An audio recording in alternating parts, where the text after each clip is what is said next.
Have you ever walked into a store planning to buy just one thing and somehow walked out carrying five?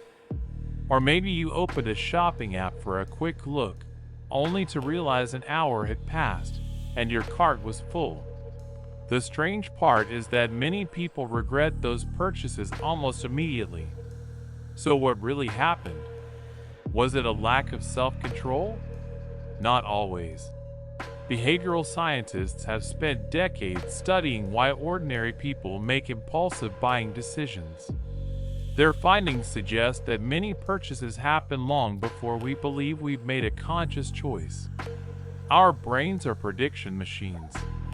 Every second, they search for opportunities that might improve comfort, safety, or social status.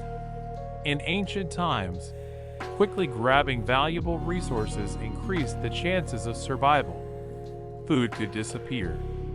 Shelter could be taken. Waiting too long carried real risks. Modern shopping quietly borrows that same psychology. Today, the danger isn't missing today's meal. Instead, our brains react to limited offers, exclusive products, countdown timers, and messages that suggest an opportunity may disappear. Psychologists often call this the scarcity effect. Research has shown that people tend to assign greater value to things they believe are rare or limited, even when the product itself hasn't changed. Imagine two identical coffee mugs. One sits on a shelf with hundreds available. The other has a small sign saying, "Only 3 left." Nothing about the mug is different.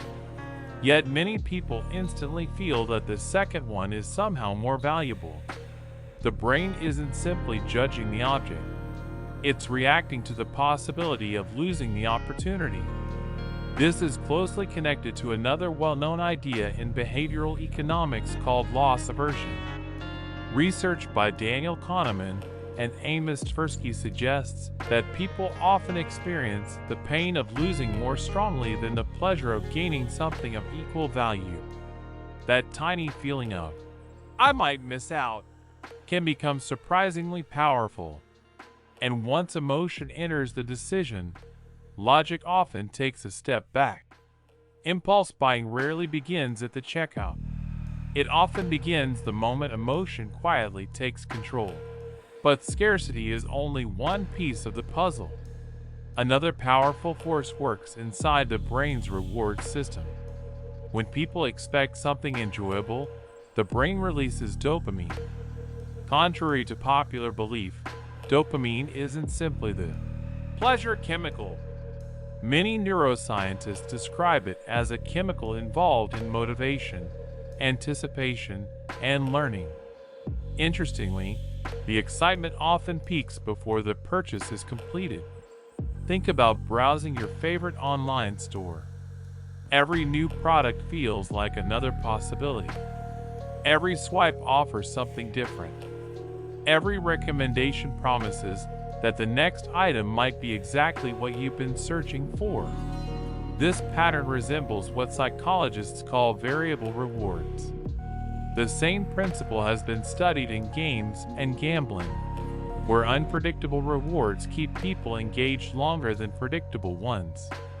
Shopping platforms don't function exactly like gambling, but many digital experiences use changing recommendations and unexpected discoveries to maintain curiosity. The result is simple.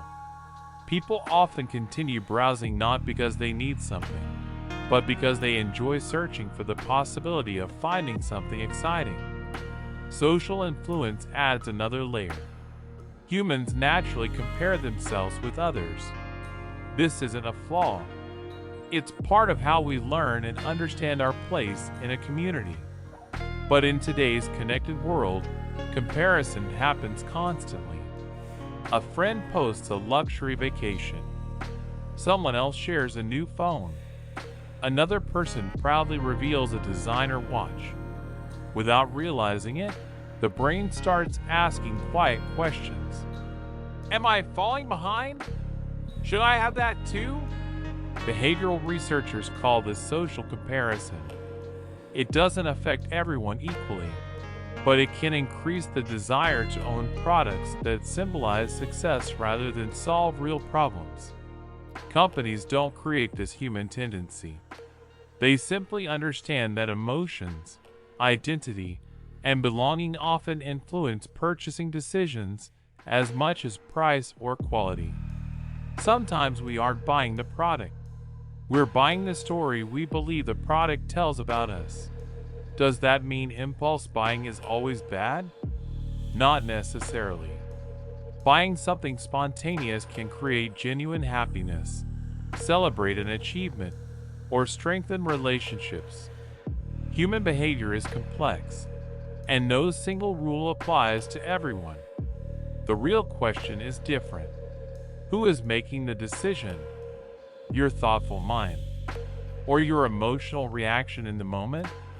One practical strategy comes from behavioral research itself. Create distance between desire and action. When you suddenly want something expensive, wait for a short period before purchasing. For many people, even 24 hours reduces emotional intensity and allows clearer thinking. Of course, this doesn't work the same way for everyone, but many studies suggest that delaying decisions improves self-control. Another helpful habit is asking one simple question. Would I still want this if nobody else ever saw it? That question separates personal value from social approval. You can also pay attention to your emotional state before shopping.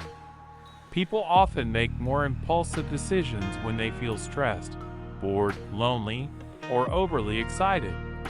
Recognizing those moments creates an opportunity to pause before acting automatically. Perhaps the biggest lesson is this: impulse buying isn't usually about weakness. It's about understanding how a brain designed for survival responds to a world filled with endless choices, persuasive marketing, and constant social signals. The more we understand these hidden psychological patterns, the more freedom we gain to make decisions that truly reflect our own priorities instead of temporary emotions. Awareness doesn't remove temptation, but it gives us the chance to choose more deliberately. And sometimes, that single pause is worth far more than the purchase itself. If you enjoyed exploring the psychology behind everyday decisions, subscribe for more videos on money psychology, human behavior, and wealth psychology.